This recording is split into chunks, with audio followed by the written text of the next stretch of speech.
Olá, estou de volta com a segunda questão.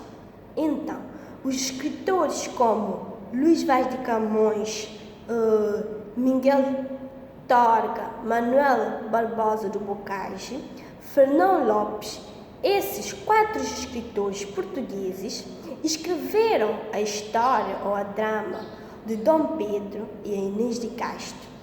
Uma história que aconteceu nos meados dos anos 1320.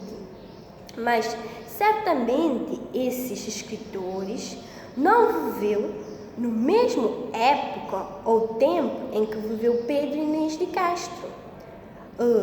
O conhecimento históricos que lhes ofereceu argumentos suficientes para escreveram a história de Dom Pedro e Inês de Castro.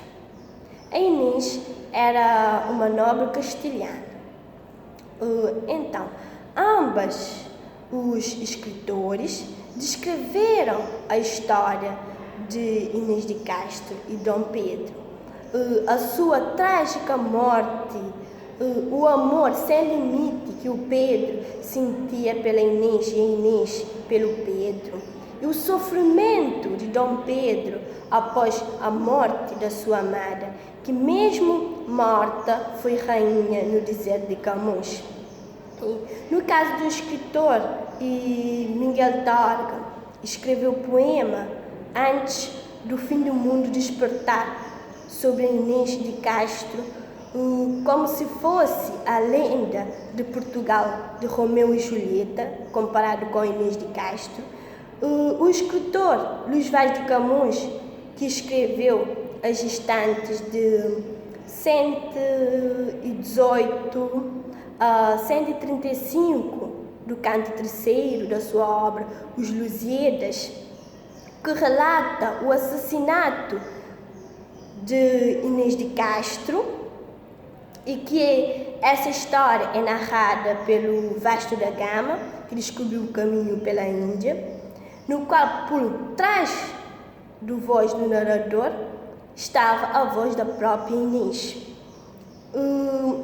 Fernão Lopes também já tinha escrevido sobre a história de Dom Pedro e Inês de Castro. Também Manuel Barbosa do Bocage dedicou uma cantada a Inês de Castro, em que intitulou a cantada A Morte de Inês de Castro. Os textos de Luís Vaz de Camões encontram paralelo à leitura de Manuel Barbosa do Bocage. Mesmo as imagens criadas, o sucesso de Inês, a ilusória felicidade, a saudade que sentia pelo campo de Mondengo, o rio de Mondengo, tudo isso, e esses 4 escritores fizeram com que a história de Inês seja viva e conhecida por cada um. E a história de Dom Pedro e Inês de Castro não só foi conhecida e traduzida na literatura portuguesa, mas em várias outras literaturas. Muito obrigada pela vossa disponibilidade.